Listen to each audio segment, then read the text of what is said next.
Welcome to Positive Productivity, episode 142. Welcome to Positive Productivity Podcast, where we empower our audience to achieve and appreciate personal and professional success, especially in the face of adversity. Listen in as our guests reveal their stories of challenges and hurdles and how they overcame defeat and became triumphant in their endeavors. Let's get motivated and move forward with your host, Kim Sutton.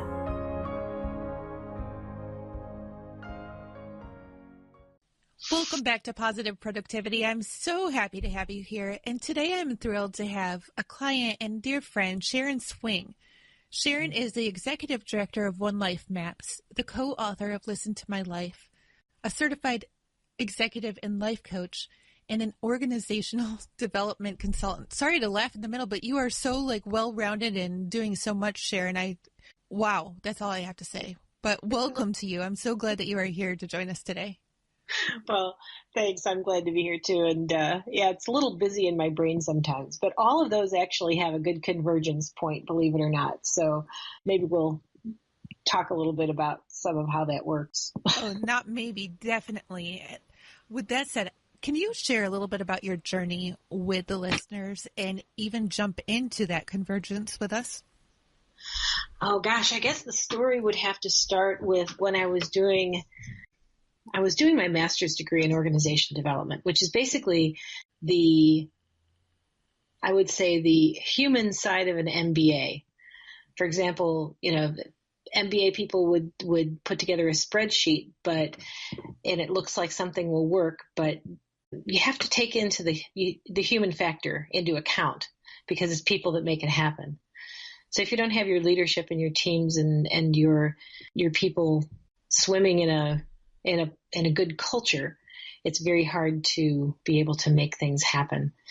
But when I was working on organization development, my master's degree, they had us working on our vision and mission statements. And it became very clear to me that the words almost felt like they were just given to me as opposed to something that I made up out of my own self. It was as if I was told that my vision statement was to be a catalyst for generative change.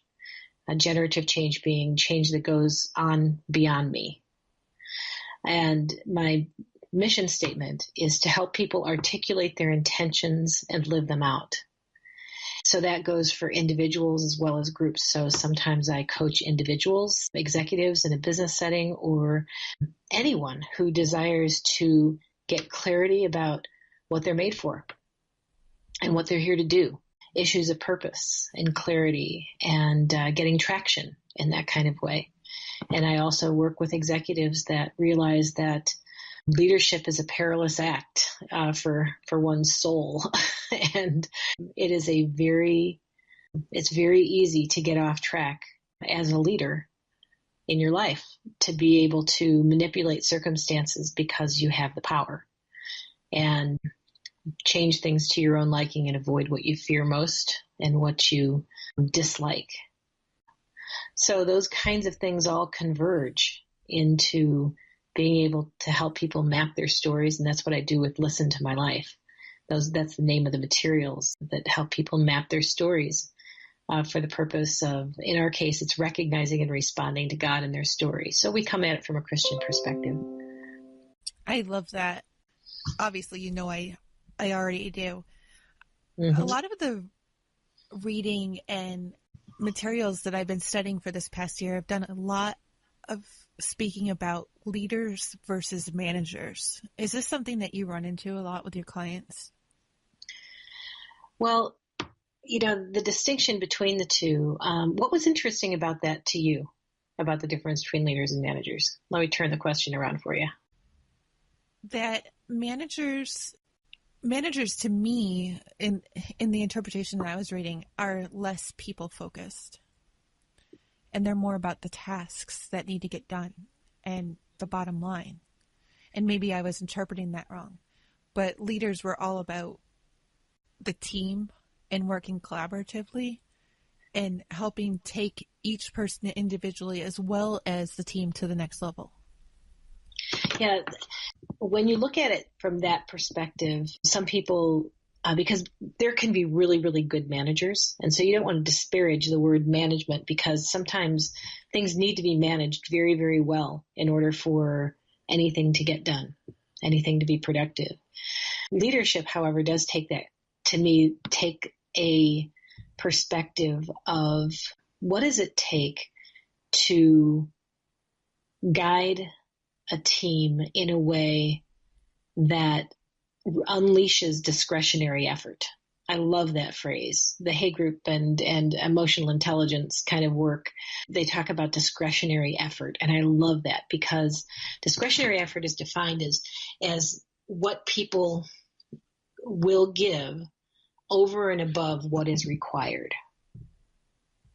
And the best cultures, the best organizational cultures, are cultures in which people freely give discretionary effort because they feel good about the end result that they're working toward. They're working toward something that is in alignment with who they're made to be, and the team as well, that they feel a part of it in a way that they're doing something and a part of something that's bigger than themselves.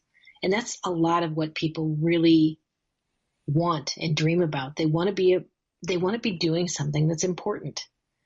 And, all this talk about managing millennials and all, a lot of times, there's an author, I can't remember who said it, but he says, most jobs are just too small for the human spirit. And that is very true. And a leader helps make a job into something that contributes to a person's life, as well as that person contributing to the goals of the organization. That's huge.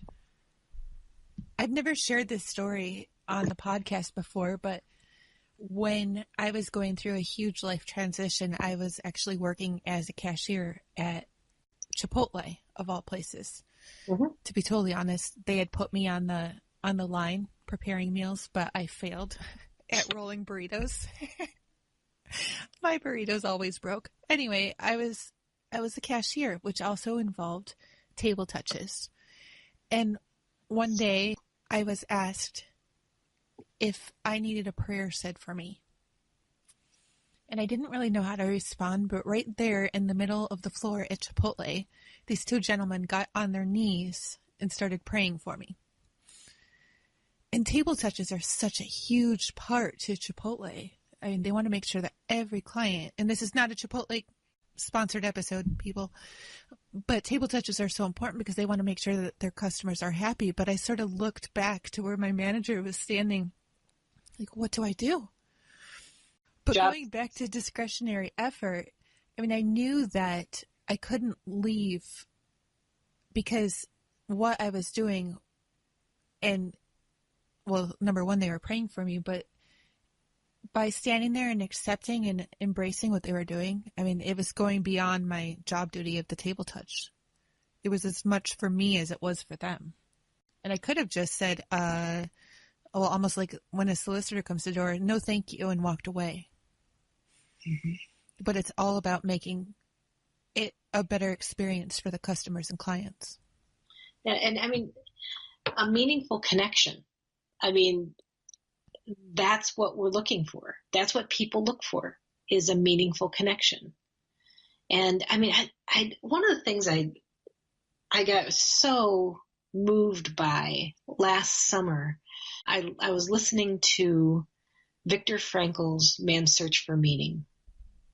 And his idea that, as opposed to other psychologists of his day that believed that man's core desire, core drive is for power, or man's core drive is for, there's other ideas, but he says, no, it's all about meaning.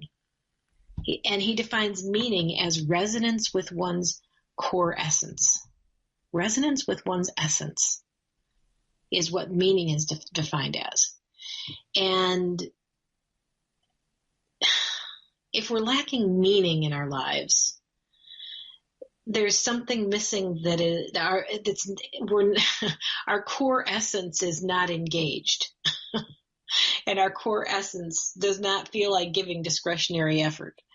And the fact of the matter is, we want opportunities to be excited about what we're contributing.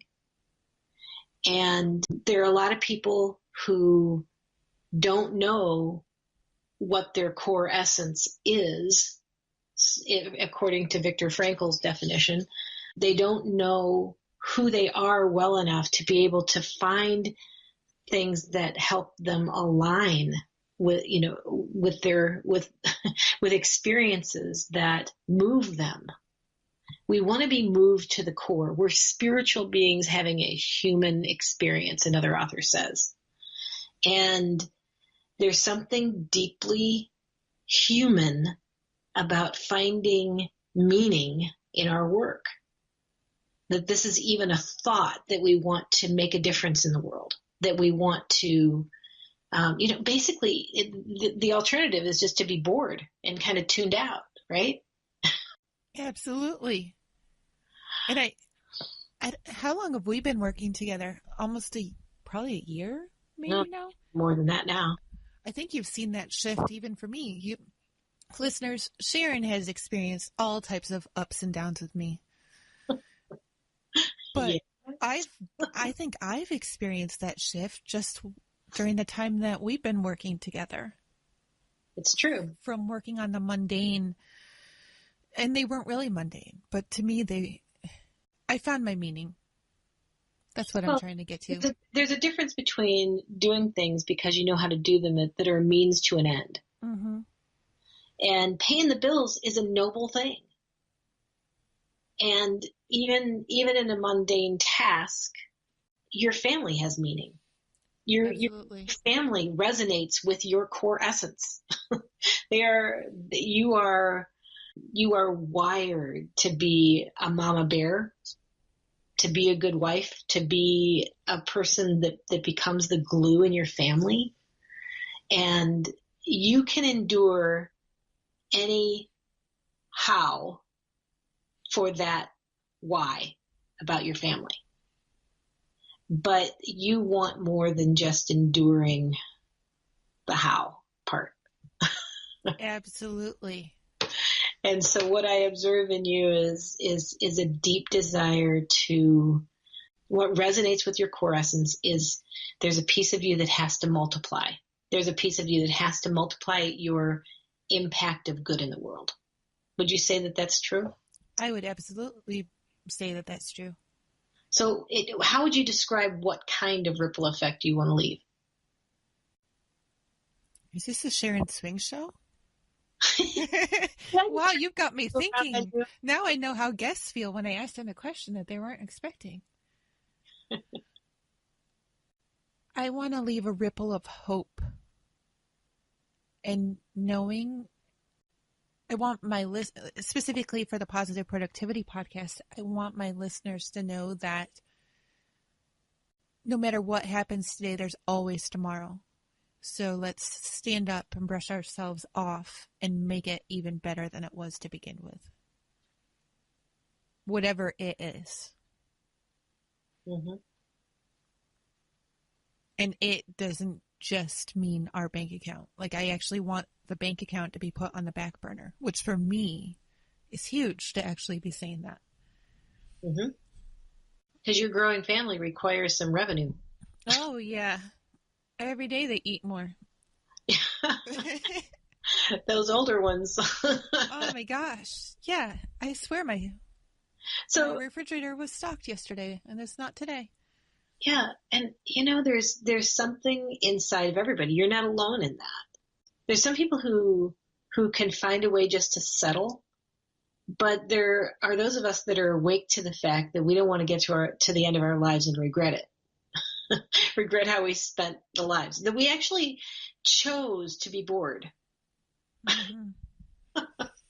I think one of the most sobering statistics I heard in the last year was that the average American spends 40 hours a week watching television. Oh. And to me, that is about the most boring way I could spend my time. I'm not knocking anybody who's listening who watches a lot of TV. But I just know that for me, I have more to be done in that time. Okay, but here's the deal with that is it's not about the TV. It's about living numb. It's about being numb to life. It's about becoming a consumer of life as opposed to someone who takes responsibility for not only making their own lives better, but the lives of people around them. And so some people are awake to this idea of meaning making, and other people aren't.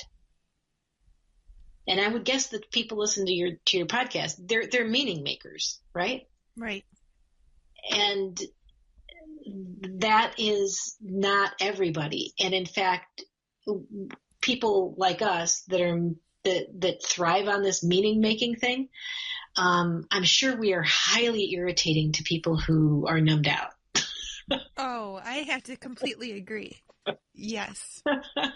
We're just kind of obnoxious in terms of our drive and our the energy we bring to things, and the kind of you call it positive productivity, and there's that piece of it that is so true to your essence in terms of positivity and hope, and the fact of the matter is that the whole storyline is about hope. And if we lose hope, we lose our belief that the future holds something good. And so when we lose hope, we actually are imagining a future where we don't have the resources needed to meet the challenges ahead. And when we have hope, we believe even if the challenges are great, that there's somehow that we'll figure it out. And another thing that Viktor Frankl says that is so beautiful, I mean, his storyline in Man's Search for Meaning, it actually starts out, he is describing the conditions of Auschwitz, the concentration camp. He was Jew in Vienna and was taken by the Nazis and put in a concentration camp. His wife was sent to the gas chambers immediately, that he found out later. He suspected and all. And so he's describing the conditions and what's happening in the concentration camp, which are as horrific as you could possibly imagine. And his purpose for reporting on them is to talk about the differences between people who can sustain hope and people who lose hope. What's the difference between those people? And how do you have to look at what's going on in life in order to be able to sustain hope amid the worst possible circumstances? And one of the things he talks about is not asking, what do I want out of life? He says that's the wrong question. He says that the right question is, what is life asking of me? And so even in the most challenging times, to ask the question, what is life asking of me? There's an opportunity in the midst of that question to be creative and resilient and to live up to our best selves. I've never thought about it that way. That's amazing. Isn't that, I mean, it's such an interestingly deep thought that it's still working its way into me. So even if someone is facing a concentration camp or cancer or, what the loss of a loved one or whatever, what is life asking of me right now? What needs to be drawn out of me to be able to meet this challenge? And those are the kinds of people that have courage and they're vulnerable, and we end up calling them remarkable people. People that rise to a challenge. They don't complain, but they figure out a way to be resilient in light of difficulty. So knowing what your essence, what's meaningful to you, what resonates with your core essence, and then asking this question is, what is the situation asking of me? What's life asking of me right now? And I think I came in contact with you right before some of these shifts of mind were happening in me.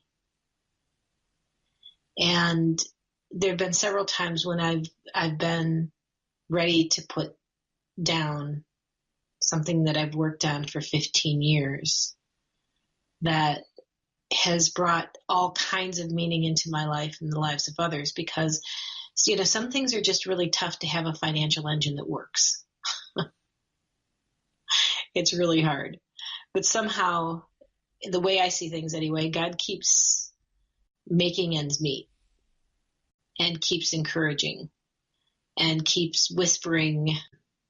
Although I don't hear him audibly, I definitely sense a move in my spirit that is just like, this, don't give up. And I don't know if what I do on the listen to my life side of things will ever be financially successful.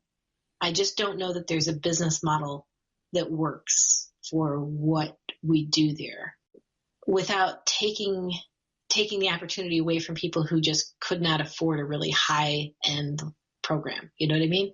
Right. I want to serve everybody. I don't want to just serve people who have a lot of money.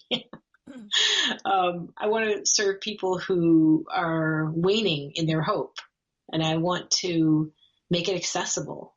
And so given those values, I'm not sure that we'll ever make a lot of money with it, but is it worth doing? I can't tell you how energized I am with this group of 19 people I've got right now going through the Listen to My Life workshop virtually. I mean, they're making so many shifts in their mindsets of the stories that they lived out of, the messages that circumstances have given them that just aren't true of who they are. They're not true of how God sees them. And they're just not useful. And, people take on the stories of people from people that they don't even respect. So some idiot that told somebody 40 years ago that that they better, just shut up, or they better just put down the idea of pursuing this particular dream or whatever. They don't even respect that person, but something inside of them took that message on and they start living out of it. And I keep talking about maturing gracefully. Another way to put it is growing up. We're all in the process of growing up, right? Doesn't matter how old you are or what's going on. As a matter of sorting out our story and deciding what it is that we're going to take with us and what we're going to leave behind. And sometimes we don't even remember where we got particular messages that live inside of us. That when we say, I am someone who can't finish. I'm someone who can't make enough money to support my family. I'm somebody who can't, so we tell ourselves these things. And exactly who decided that was who I am? Somebody from my past? What am I going to take with me? What am I going to leave behind? What am I going to believe is true about me? And not only just make that up and kind of pull myself up by my bootstraps, but for me, it's a factor of going back to God's story and what he says is true of me. And if I live out of his story for me, which is all about hope and redemption, even my worst mistakes can be redeemed. Even the worst circumstances can be redeemed. And so, in a way, it comes down to who am I to tell God that he's wrong? I love that. And I've shared with you before, and I've shared with listeners that I've been reading The Power of I Am by Joel Osteen. And out of that, I, number one, created my own A to Z I am list, where I have my I am statements. When my kids are driving me crazy, or when my clients are driving me crazy, or life in general is driving me crazy, I'll rehearse my I ams to myself. to know that I can overcome. But another big thing was he talked about how we can look in the mirror and tell ourselves that we're not pretty enough, we're not successful enough, or, we can tell ourselves 1,000 different stories about how we're not enough. But that's not who God made us to be. We are enough, if not more than enough, for what his purpose is for us. We're enough with him, for sure. Right. Sharon, can you share with the listeners more about oneLife maps and Listen to My Life? Sure. The full title of the materials is Listen to My Life, Maps for Recognizing and Responding to God in My Story. And there are 8 what we call visual maps. So Listen to My Life is not a book. It's not just a workbook. It's actually a portfolio of what we call visual maps that ask people to, from 8 different perspectives, map their story. And so it starts with a map called My Life Now, and just ask some basic questions about, who's involved, what's drawing me. And there's several different questions, but the keystone of that one is the lingering question. What's your lingering question? What's kind of working under the surface of this question that is kind of active in your subconscious? Sometimes it's very conscious. Sometimes it's very practical. Like, should I move to this place or that, or should I change jobs or something of that kind? And sometimes it's deeply personal or spiritual. For a long time, my lingering question was, what would it be like to live allowing God's love to eradicate my fears? And behind that was the idea that I want to live unresponsive to any voice but God's, and to not allow fear to dictate my actions and my choices. So anyway, then the rest of the maps are My Life Story, where you actually map out a piece of your story. And it's not meant to be an exhaustive exercise, but basically, given where you are right now, what comes to mind about the significant things that happened across my story? And are there patterns and things that we need to notice? What were our dreams and aspirations at different points in my life? What were the positive influences, the negative influences? And then how did I notice God along the way? Is another piece of that one. Then there's peak experiences, where we find out a little bit more about what gives us life. So it's not major accomplishments as much as when did I feel most truly myself? And mapping 8 of those and seeing if we can find some themes that run through that to give us clues to how we're made. So that gets down to a meaning question, like we were talking about before. Then valley experiences, there's a process there that just asks you to take just one valley experience and be able to walk through it in a productive way. Most people don't know how to process negative experiences, valley experiences. And so that map teaches how to do that. And then people can print out as many of those copies as they want once they buy the materials, and just and be able to map out as many of those as necessary. And some people really resist going back to the valley experiences. But then really in the valleys of life is in the valleys in nature, that's where the richest soil is for growth.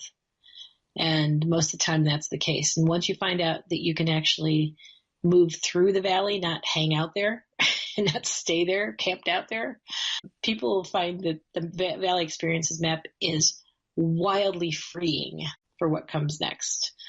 And then we do Reviewing My Days, which is a piece of just that recognizing and responding to God in my story gets down to not only in my past, but in my present. Like for this day, how am I recognizing my highs and my lows? What's energizing me? What's draining me? What do I sense God is up to in the midst of this day? And then desires and longings. So we take people out a few years and ask them, what do you want your life to be like? What do you want your joys, your contributions, your accomplishments? And what does that tell you about your underlying longings? And then we have one that's called Life-Giving Rhythms. So how will I live in a rhythm that will be life-giving? and to be able to consider some choices of that. And then the last map is called Following Forward, which is about following Jesus forward into my future. And so what am I going to leave behind? What am I going to take with me? What are my next steps? What's my bold prayer? What do I sense God wants to do through me to benefit the world around me? What are the themes that run through my story? So that those kinds of questions come on that one. So we run coaches and counselors and spiritual directors and small group leaders and different kinds of people use the materials and engage people in their story. We teach people how to listen to one another's stories in the midst of it using some listening guidelines that kind of are the secret sauce of the whole process, I would say. So we also do workshops and coaching groups and all kinds of interesting ways that we get people to engage in the process. And we've got it packaged in a way that people can use just one, they can get one map or, so facilitators can buy just one map and do like a half-day workshop just on one particular topic and lead people through it that way. So they're real flexible materials, and we've got facilitators that use them all over the place in different ways, shapes, and forms. And it's really an amazing community of people that gather around this stuff. You're not joking when you say that it's been used by all types of different organizations and people. I mean, I know that just in my journey with you, I mean, even prisons. Yeah, we've got a facilitator that's using them, using these materials with groups of women. It's Shakopee Correctional Center in Minnesota. That's just an amazing thing. I got to visit them. Do we have time for me to tell the quick story about that? Oh, absolutely, as long as you have time. Okay, well, actually, I listened to the Viktor Frankl book on the way up to Shakopee, which is about a 6-hour drive. I'm outside Chicago area. And so that was a really interesting book choice, given the fact that I was on my way to go visit a bunch of prisoners. There was a reason for that. So anyway, and the one that I did not plan. I'm saying that God had a reason for that one.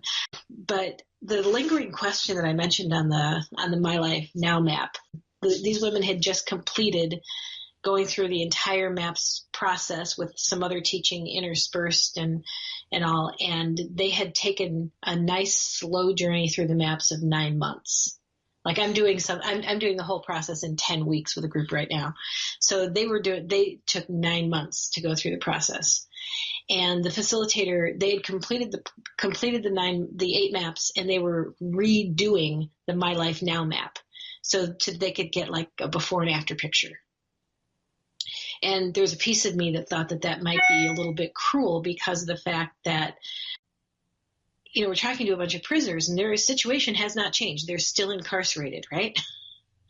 So I was a little curious, and me of little faith, walk into this kind of wondering about that. And during the time when they're sharing their story, they had done the homework of preparing the My Life Now map for the second time after 9 months.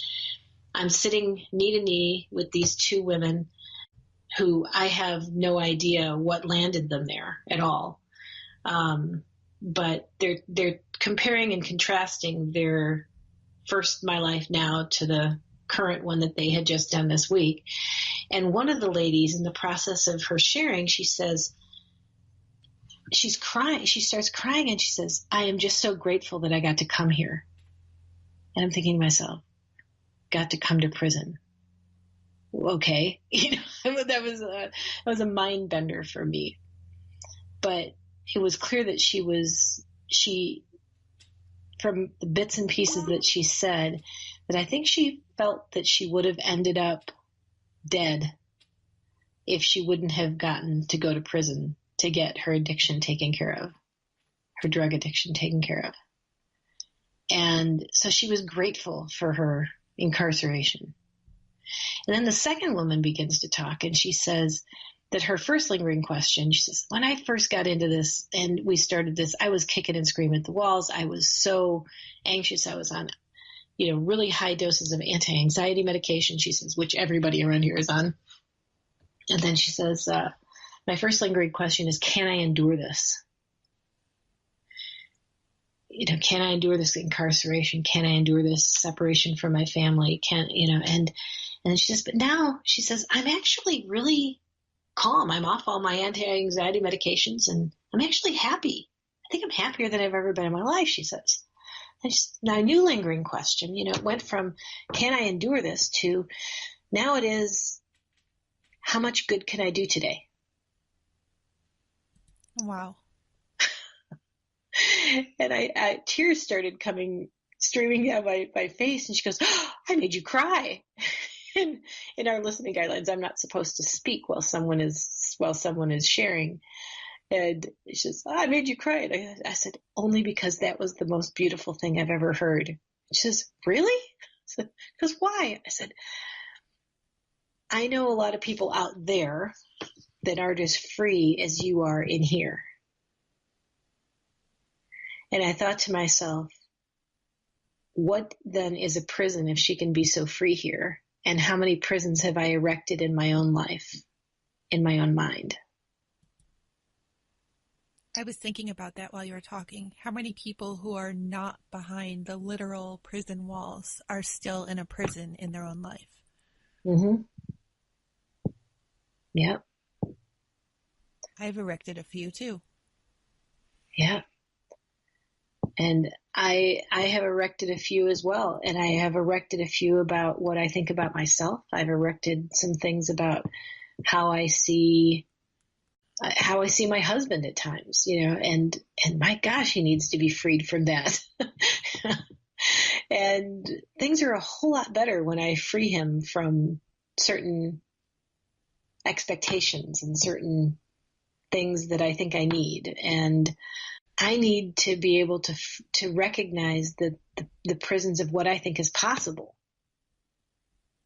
And also the prison that past fears that emerge within me when I'm about to take a big step that keep me from taking that step. To be able to say, okay, when have I felt this way before? And am I reacting out of something from my past that's just not productive for me right now? That I need to choose something different, even though I'm feeling the fear. So am I actually living out of what is truly in front of me, or am I dragging my past, the prisons of my past, into this present moment that are making me hesitate, that are making me not pick up the phone to make a connection that could be key to my project's advancement? Am I choosing not to say something that needs to be said because of my fears? That just all kinds of ways we erect prisons in our minds. That's so huge. You don't need to jump out of an airplane to feel the biggest fear that you may ever feel in your life. You can be putting yourself through it every day.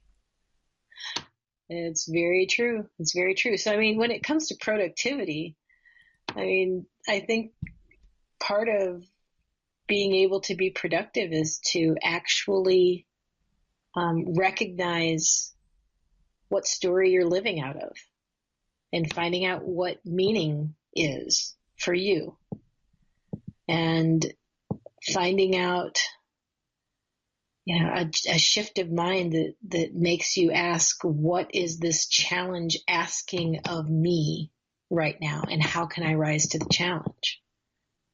Am I even on the right path? Am I not productive? Am I trying to be productive in so many ways that I can't be productive in anything?